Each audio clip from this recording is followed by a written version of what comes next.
Party 44వ ఆవిర్భావ దినోత్సవం సందర్భంగా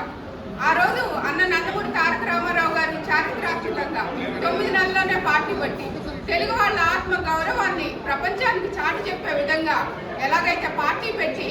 ఆంధ్రుల అభిమాన నాయకుడే కాదు, మంచి రాజకీయవేత్త కూడా, మహోన్నత వ్యక్తి, మహాపురుషుడు, ఆంధ్రుల గుండెల్లో నిలిచిపోయే వ్యక్తి నందమూరి తారక రామారావు గారు ఆ రోజు పార్టీ పెట్టి తెలుగు మహిళల గౌరవాన్ని, తెలుగు మహిళల కోసమే యూనివర్సిటీని, డ్వాక్రా గ్రూపులు పెట్టి మహిళా సాధికారత కోసం ఆ రోజు నుంచి 33% రిజర్వేషన్ కావాలని ఎంతో కష్టపడి మహిళా పక్షపాతిగా ఉన్న పార్టీని చంద్రబాబు నాయుడు గారు తన భుజ స్కంధాల మీద వేసుకొని ఈ రోజు దాకా తీసుకొచ్చి ఆంధ్రప్రదేశ్ విభజన జరిగిన తర్వాత కూడా అమరావతినే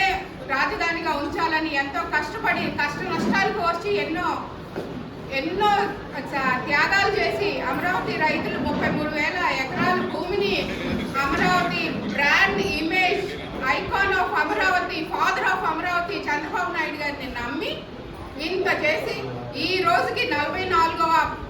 ఆవిర్భావ దినోత్సవానికి మా ఆంధ్రప్రదేశ్కి అమరావతి క్యాపిటల్గా నిన్ననే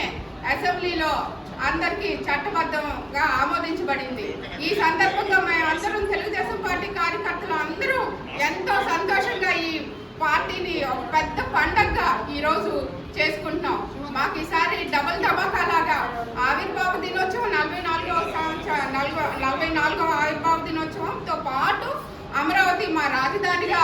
చట్టరీత్యా స్టాంప్ వేయించుకుంది కాబట్టి మేమందరం చాలా సంతోషంగా ఈ కార్యక్రమాన్ని ఒక పచ్చటి పండగ, పసుపు పండగగా చేసుకుంటున్నాం. అందరికీ ఆంధ్రప్రదేశ్